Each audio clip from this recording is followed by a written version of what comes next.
Fifth alarm. Working structure fire. What is this? I don't even 7741 fucking know. Liberty Road Drive.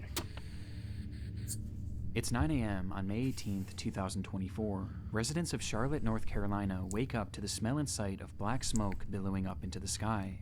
The source: a massive 7-story apartment complex, home to 239 luxury units, or at least what should have been luxury units. At the time, the structure was still under construction, meaning that thankfully no residents were living there. But this in and of itself presented 2 major problems. The first was that, in its current state, the top 5 floors were primarily just the bones of the structure, made almost entirely of wood and insulation, making the building as a whole extremely flammable, meaning that although the fire had started out relatively small, it was quickly going to consume the entire complex if it wasn't put out quickly. Which brings us to the second and even more glaring problem. The building was actively under construction when the fire started, and that morning 17 construction workers had clocked in, all of whom were now in grave danger. And by the time the firefighters arrived on the scene, the situation was already dire. And so firefighters rushed in, finding a large group of the employees and leading them out to safety. Though when they made it outside, they made the horrifying realization that they had only found 15 of them. Somewhere within that labyrinth of burning wooden walls, 2 men were left behind, trapped and calling out to anyone who might hear them. And these pleas weren't just being made to those on the scene, as in the following minutes, one of the trapped men, 30-year-old DeMonte Sherrill, would take out his phone, open up Facebook, and go live, revealing the horrifying reality that both he and his friend had found themselves in. Somebody say hell, we're in South Park. Help! Today, we're going to be showing our friends the basics of the internet. And we No, that's crazy. If you own a computer, here's how to get the most out of it. Watch this, watch this, watch this. Hey guys, I just found an amazing digital marketing expert on Fiverr.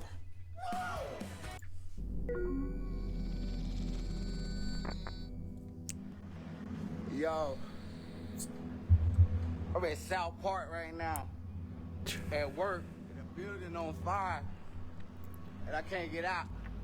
The stream showed DeMonte Sherrill and his friend Ruben Holmes somewhere deep within the prospective apartment complex, and though the fire hadn't yet reached them, the smoke certainly had, blanketing them in a thick, impenetrable fog, not only making breathing extremely difficult, but also making it nearly impossible for rescuers to see them. It's getting harder and harder for them to see us. We're gonna have to stand out here and see.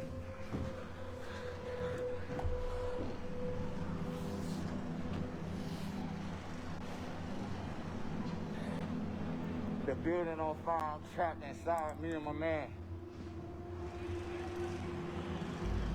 This was likely one of the reasons why DeMonte chose to start this livestream, hopeful that it could show rescuers exactly where they were. But based on the footage, their positioning was far from ideal. They were on the second highest floor, floor 6, which had only one access point, a single stairway that was on the complete opposite side of the building. And based on their testimony in the footage, something had clearly blocked their path to that one remaining exit, meaning that the only other way out would be to jump. Though at 6 stories in the air, and falling into what would likely be the heart of the fire, this would have meant certain death. There was quite literally nowhere for them to go. Rescue was their only hope.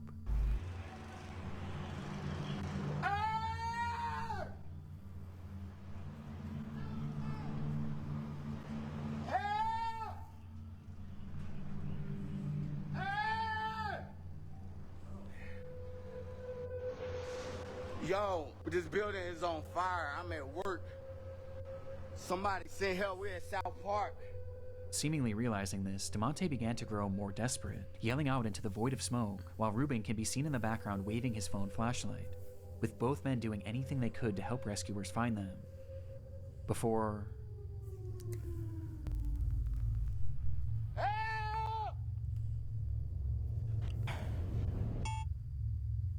the stream abruptly ends. Rescuers were aware of the unfolding situation on the 6th story. They first tried to reach the men by using a massive crane with a basket attached, which can actually be seen in DeMonte's livestream, though in it you can see that it's also facing the complete wrong direction, as the smoke was just that impenetrable. However, at one point, it's believed that the crane operator did actually see these men, but the blaze was just too extreme, leading to the operator himself having to be rescued.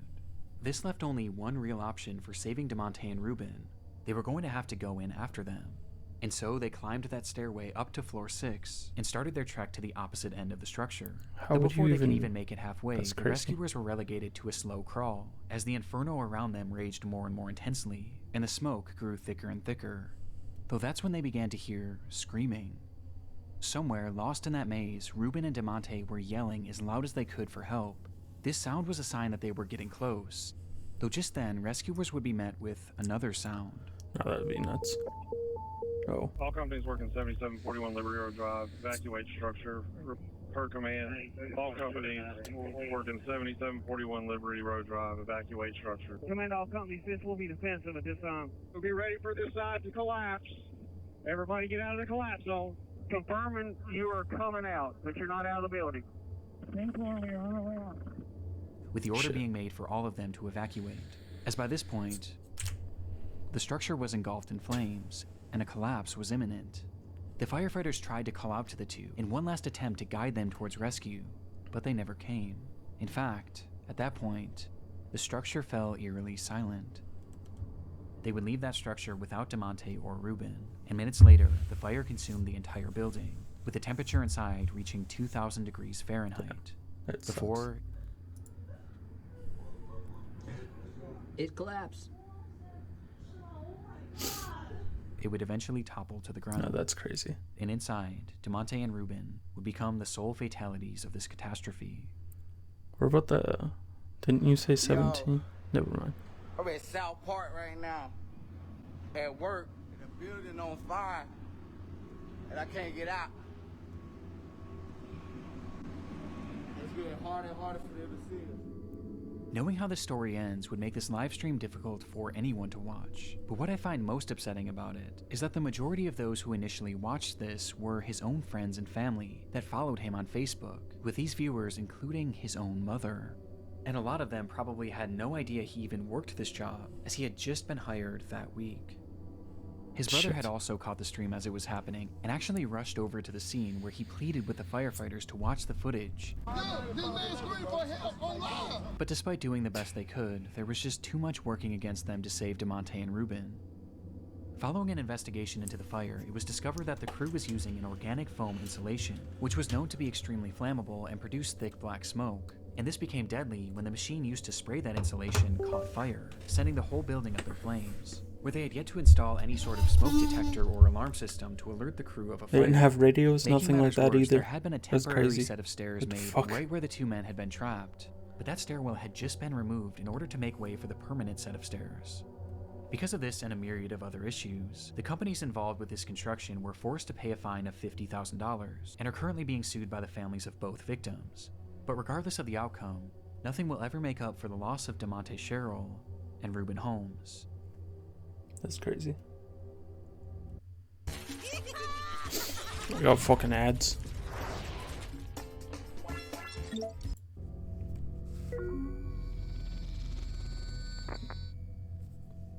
Things were getting concerning.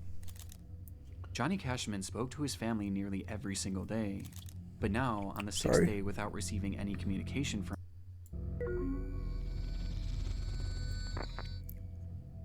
Things were getting concerning. Oh. Johnny Cashman spoke to his family nearly every single Thought I day. just skipped it. But now, on the sixth day without receiving any communication from him, they knew that something was wrong. Johnny lived in Lynchburg, Virginia, hundreds of miles away from his home in Maine, and so, being unable to check on him themselves, they called police in the area and requested a welfare check. Police entered Johnny's apartment on the 19th of April, 2022, and hours later, they would call his parents with the news that they had found their son dead on the floor. According to the officers, Johnny had experienced some sort of medical event that led to GI bleeding that ultimately claimed his life. But this made no sense to Johnny's family. He was only 38 years old and had just been given a clean bill of health after a full medical exam only 4 months prior. It was so out of the blue, in fact, that they even asked if there were any signs of a struggle or if there was any evidence that he may have taken his own life. But they were assured that there was no trauma, no drugs, and nothing suspicious found on the scene, and that, as shocking as it was, his cause of death was entirely natural, and had likely just been spurred on by drinking and tobacco use, with the only solace being that Johnny didn't suffer, as they stated that he had died instantly. Because of this, no autopsy was performed, as the case seemed as straightforward as it gets. And despite his family questioning if they should get their own autopsy, they were told by officers that it wouldn't be necessary. And so, Johnny's body was cremated and sent back to Maine, in what seemed to be the end of Johnny Cashman's story.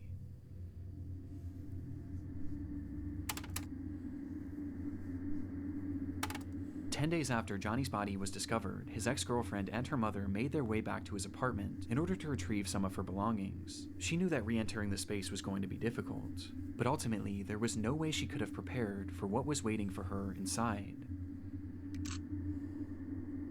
There was blood everywhere. It was pooled in the bathrooms, wiped on doors, spread all over the living space, and was even found on a chair and a banister. But the most horrifying part of it all was the walls. They were covered in splattered blood, which revealed long streaking handprints. It was something straight out of a horror movie, and although Johnny's cause of death was deemed natural, what they found in that apartment seemed anything but.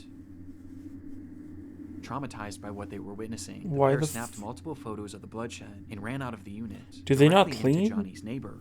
This neighbor revealed that they believed something far worse than a medical emergency had happened to Johnny, as they had a security camera mounted to their door which faced Johnny's unit, and on the day of his passing, it captured something incredibly disturbing. That's so fucking weird.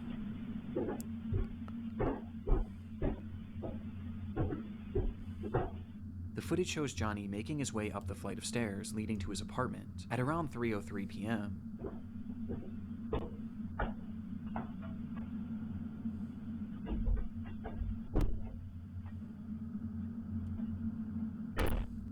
Nothing seems out of the ordinary at all, though it is noteworthy that he was holding an empty glass, perhaps insinuating that he had been drinking. But this doesn't seem to impair his movements much at all, as he punches in the code and enters his home, just as he did every other day.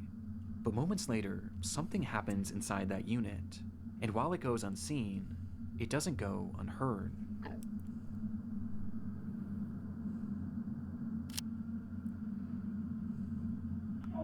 What the fuck? What are you doing? Yo, what the fuck, dude?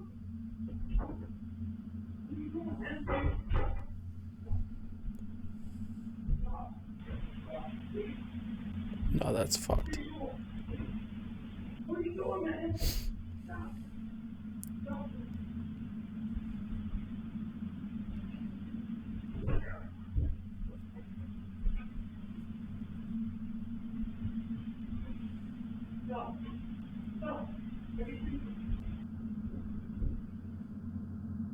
The audio seems to depict a man yelling, asking repeatedly, "What are you doing?" and begging for something to stop.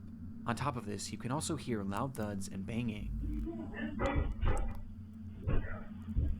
almost as if things were falling over inside, or there was some sort of physical altercation, before the unit then goes quiet just a few seconds later.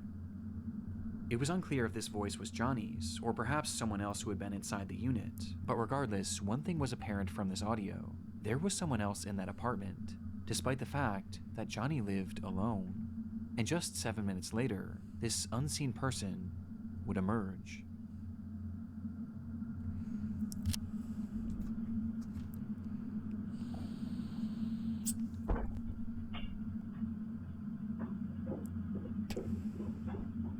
This clearly wasn't Johnny, and after leaving the unit, the anonymous man nearly makes it out of the building before he seems to change his mind.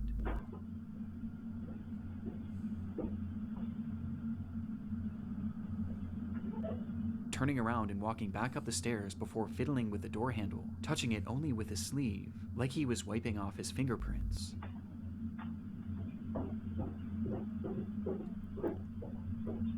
That's fucked. He then walks down the stairs and stops once again, where he seems to be in a state of shock over whatever had just transpired, before he composes himself and walks out of the building.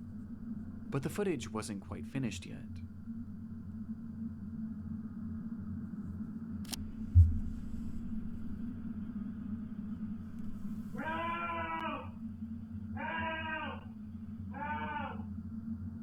Just 1 minute later, you can hear Johnny shouting for help from inside the apartment, to which moments after, he stops, and no further sound or activity would come from Johnny's unit until police arrived 5 days later. The footage and the scene at the apartment seemed to contradict what Johnny's family had been told about his death. Why would the police, The blood all over made it obvious that Johnny's death had not happened in an instant. And this, coupled by the presence of this unknown man who was clearly distraught and wiping off his fingerprints, as well as the sound of the apparent struggle inside, seemed to point towards something much more sinister than what was initially conveyed to the family.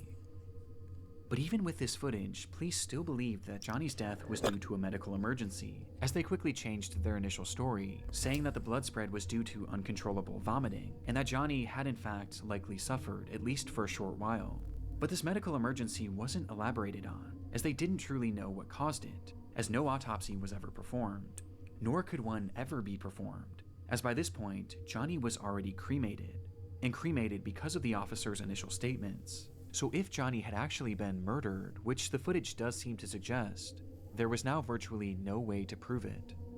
And what makes this even more frustrating is that law enforcement already had this footage. It was collected that very day, and they either didn't fully look through it or didn't think that this was overly suspicious. But everyone else surely did. And soon this video began making the rounds online, leading to one glaring question being asked. Who is this man? As no one in Johnny's life recognized him. Well, it wouldn't be until May 11th that investigators would finally ID him as Stephen Church, and upon being questioned, he revealed that he had moved to Lynchburg for work, but the opportunity he had lined up fell through shortly after he arrived, leaving him with no money and without a place to stay, which is when he met Johnny, who offered to let him crash on his couch. He supposedly stayed with Johnny for 3 days, and described Johnny as an alcoholic who drank constantly, including on that fateful day. When Johnny arrived home, Stephen claims that he started drunkenly yelling at him about paying rent, which led to the two getting into a verbal altercation. But he insisted that this altercation never turned physical, and that he left immediately after, to which he quickly went back to clean his prints because he was afraid that Johnny would try and have him arrested for squatting. And having already racked up 2 felonies in his life, Stephen was paranoid about going back to jail. But when Stephen was leaving, he did mention seeing Johnny hunched over the toilet as if he were going to vomit, but he claims to have left before this so-called medical emergency started.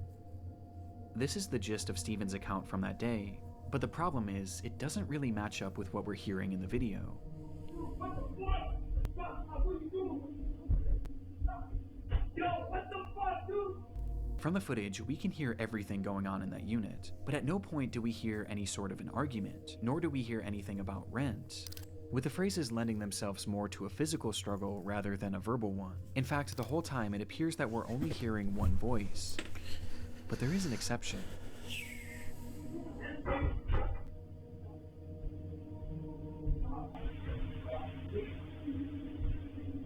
To my knowledge, it's never been conclusively determined whose voice is who in the recording, and either scenario paints a far different picture of what may have happened inside that room. But regardless, this audio makes it clear that Stephen's story was fabricated at least to some degree, as he also fails to account for the loud banging in the background. And because of this, his version of events is generally rejected, with most people seeming to believe one of 2 main theories. The first is that, upon arriving home, Johnny and Stephen had gotten into a physical altercation, resulting in Johnny taking some sort of blow to his abdomen, which in turn triggered or exacerbated this medical emergency. GI bleeds are horrific, and can certainly cause the level of bleeding that was found in the apartment, and perhaps seeing all the blood coming from Johnny, Stephen started yelling at him before deciding to run off, fearing that he would be charged for murder. This would explain Stephen's demeanor and actions after leaving the apartment, and why he may have fabricated his story, as he knew or knows that he was directly responsible for Johnny's death. And this blow to the abdomen could have easily been missed by investigators, as the injuries would have been primarily internal. The second theory is that upon arriving home, Johnny naturally experienced a medical emergency leading to this catastrophic GI bleed. Upon seeing this and perhaps being in a state of shock, Stephen yelled at him, demanding to know what was happening and telling him to stop, as perhaps he was moving around the apartment and tracking blood everywhere, which would explain the other voice saying, "I can't stop." I could see how this experience would make no sense to Stephen, and perhaps just having no idea what was happening, he left and tried to make it look like he was never there, as he was afraid of being blamed for whatever was happening to Johnny, and so he essentially left Johnny there to die, whether knowingly or unknowingly. What bothers me about this theory is why 911 was never called, not only by Stephen, but by Johnny too, as his phone was found in the unit with blood on it, implying that he had it in his hand at some point, though it's possible that the massive blood loss just made him too disoriented. Both of these theories seem believable, or at least more so than the explanation that Stephen had given. However, in October of 2022, Johnny's case would officially be closed for good, with Stephen being cleared of any wrongdoing, as Johnny's death was labeled the same way that it always has been, a medical emergency that couldn't be further elaborated on, with the most relevant evidence being that Stephen's shoe prints were not found in the blood, but Johnny's were, implying that he had not been part of the struggle. But in my mind, this can be explained by both theories mentioned previously. Though regardless, without the possibility of an autopsy, this is likely where this case ends for good. But with this disturbing footage, I can't help but think that there was more to the story than we may ever know. It's so Welcome fucking to weird. Cliffside Pirate Ship Refuge. Here we provide excellent facilities to protect a variety of species.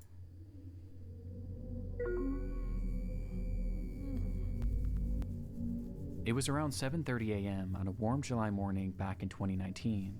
17-year-olds Bethany Martin and a 16-year-old friend decide to walk to a gas station near their home in San Antonio, Texas. And as the two of them made their way down the road, their path brought them parallel to a drainage ditch, which was often filled with various trash and other discarded material. But on this day, something far more interesting caught their eye. It looked like a man crouching down and leaned up against one of the concrete walls, but the closer they got, the more they realized how unusual his posture was. He looked completely unnatural, and he wasn't moving. And by the time they came face to face with him, the reality of the situation would hit them. They had just found a dead body. This discovery was enough to traumatize anyone, especially two teenagers, and upon calling the police and being sent on their way, Bethany and her friend would make the long walk back home contemplating what to do next, before they eventually landed on the idea of sharing their experience with the world. And so, as soon as they got in the door, they began to set up lights and their camera in order to film a TikTok. It's kind of weird.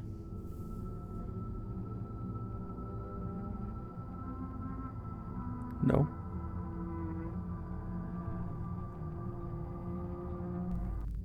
The clip showed the two sitting on a couch appearing to be in a state of shock, with the words, "Us remembering we found a dead body this morning," plastered on the screen, offering no other context aside from the description, which simply read, "I wish we were kidding, all respect to the family."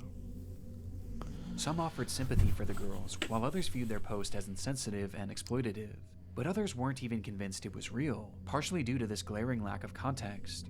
But any doubt of this post's legitimacy would be quickly thwarted by a discovery made not even one full day later, as it was revealed that this recording hadn't actually been the only video that these two girls had made on that fateful day. What, they probably just on their walk to the body, gas station, right? the girls had stumbled across the body of 25-year-old Marcus Adams, with the young man having seemingly perished earlier that morning, with it being apparent that he had taken his own life. But upon finding Marcus, the girls weren't actually overwhelmed with sadness or even shock, as instead, their focus immediately went to something far different, as something on the man's body had caught their attention. His necklace. The girls really liked it. In fact, the unnamed 16-year-old had said that it matched her fashion perfectly, and so before police arrived, the two would once again pull out their phone and start recording, showing Bethany approaching the body with her intention being to grab his necklace, which she eventually does, removing the medallion and giving it to her friend, before tossing the chain into the grass nearby, leading to the girls running away from the scene. The 16-year-old would then post that video onto her Snapchat story, for all of her close friends to see. I can't show the footage for obvious reasons, but it's truly awful. And just based on the audio alone, you can tell that they're very obviously having fun doing this. You gotta do it now or never. Here, oh my god, oh my god, oh my god. Oh my god, oh my god. Fucking weird.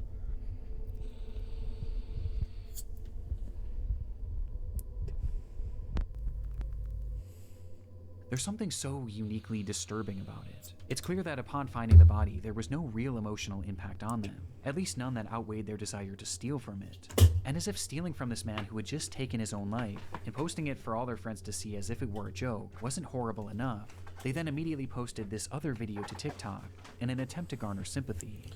It's truly awful, and made even more appalling by reports that claim that the 16-year-old had actually worn this medallion in the TikTok video and in others made following its posting. What? And unfortunately, their actions had even more upsetting consequences, as the footage from their Snapchat story was quickly downloaded by someone they knew and posted onto an app called Nextdoor, with the footage being totally uncensored. And it was on this app where it's claimed that many of Marcus Adams' own family members would see the footage, many of whom weren't even aware that he was deceased. Jesus. Just one day after posting this TikTok, both girls were questioned by the police after the incident and the footage was reported to them. And as a result, Bethany would be charged with theft of a human corpse, but would ultimately avoid any serious jail time. Meanwhile, the 16-year-old's name and charges were never publicly released, but we do know that the medallion was returned to the family. Perhaps unsurprisingly, Bethany would later come back to her TikTok page shortly after her arrest and share her side of the story, where she gave a less than half-hearted apology, while also claiming to be the victim, saying that her friend had pressured her to steal from Marcus, as well as pressured her into making that TikTok in the first place, because she thought it would be a hit, though obviously this didn't go over well.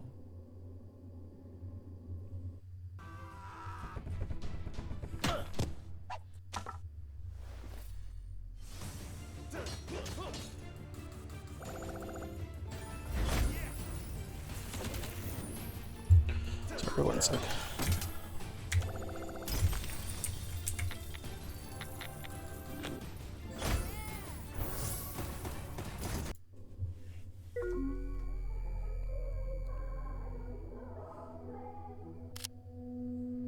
On December 20th, 1984, 12-year-old Janelle Matthews disappeared from her home in Greeley, Colorado in the evening hours.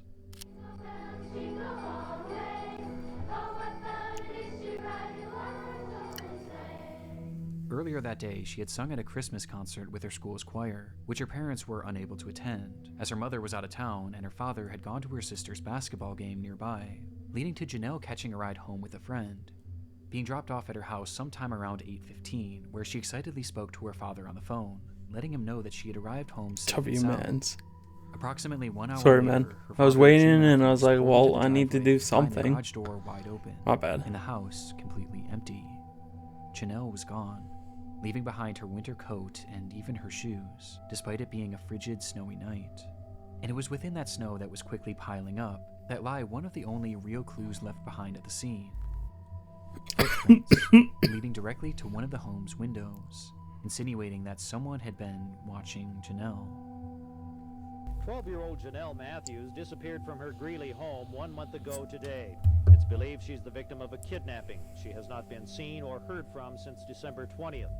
Her disappearance became a big news story almost immediately, with the whole community and really the whole country becoming invested in the fate of this girl, thanks in large part to her being one of the very first milk carton kids, meaning that her face and information about her disappearance was shown on countless milk cartons all across the country to get the word out.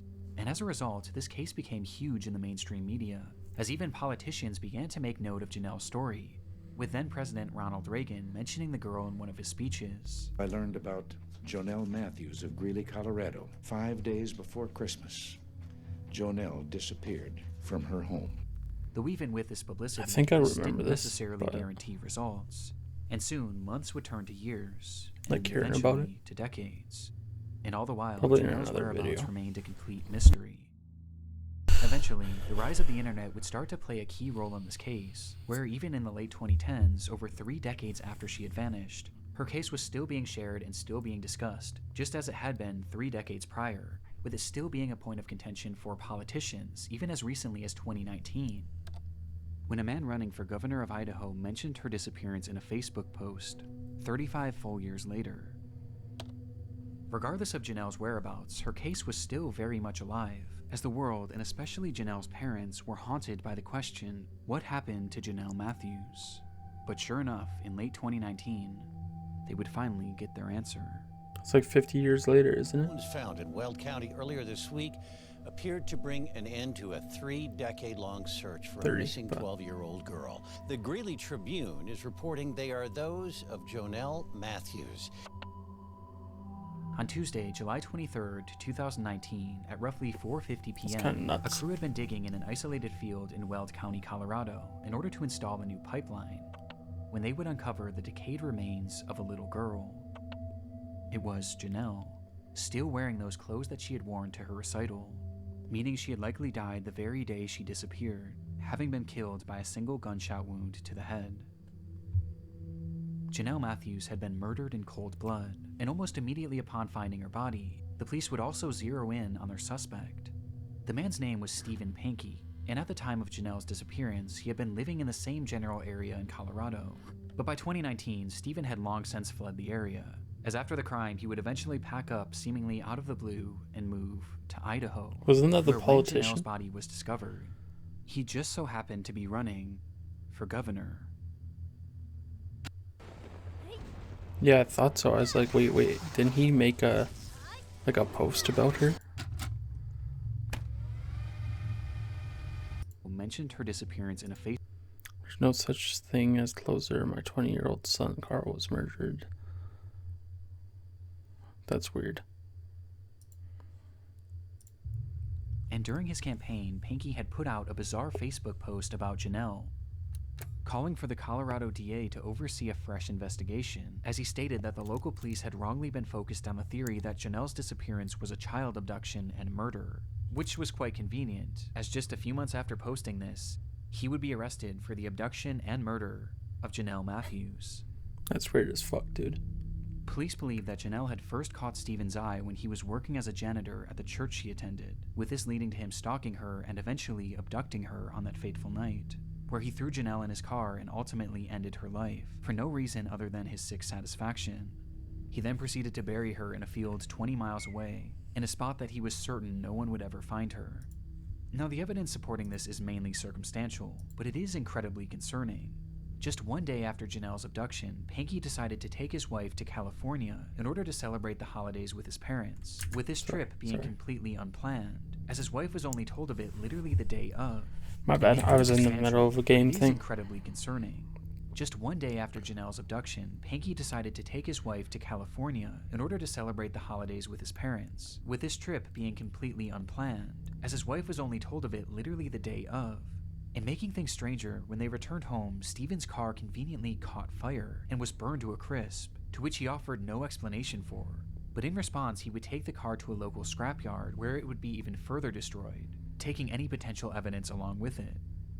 But while this is all strange enough, police say that the main indicator that Stephen was their man was his clear obsession with Janelle's case. Shortly after the slaying, Stephen began listening and watching any news reports he could on Janelle's case, while also having his wife read every single article about the missing girl out loud, to which he would often have her repeat them over and over again. But his obsession didn't stop there, as he would then start frequently calling the police, wanting to talk to them about the case, even going as far as to give them potential leads, as he claimed to be fearful that he was going to be blamed for the crime, despite having seemingly never even met her. And it was during some of these many unusual phone calls that he was said to have given details on her disappearance that were never actually made public. His obsession was entirely uncanny, bringing up her disappearance at random even decades later, with his Facebook post being a perfect example. And as it turns out, one of Stephen's most incriminating statements came as a result of something he mentioned in that infamous message. In it, Stephen says that his son Carl had been murdered in 2008, which is in fact true, as the murder was actually fully solved, with it being confirmed that Stephen had nothing to do with it. But when he was mourning the loss of Carl, something unusual happened. His now ex-wife recalled that following Carl's death, Pankey never once cried, until the day before his memorial service, where she watched him from a distance walk up to their son's urn and begin to sob, eventually blurting out, "I hope God didn't allow this to happen because of Janelle Matthews." Despite maintaining his innocence to this day, Pankey was sentenced to life in prison with the possibility of parole in 2040, his conviction coming 12,634 days after Janelle Matthews' disappearance, with Pankey's cryptic Facebook post serving as a dark relic of his twisted obsession that would eventually expose him as Janelle's killer. That's weird as fuck, dude. That guy's weird. I want to give a massive shout out to my buddy Ryan, aka Nexpo. A lot of you already know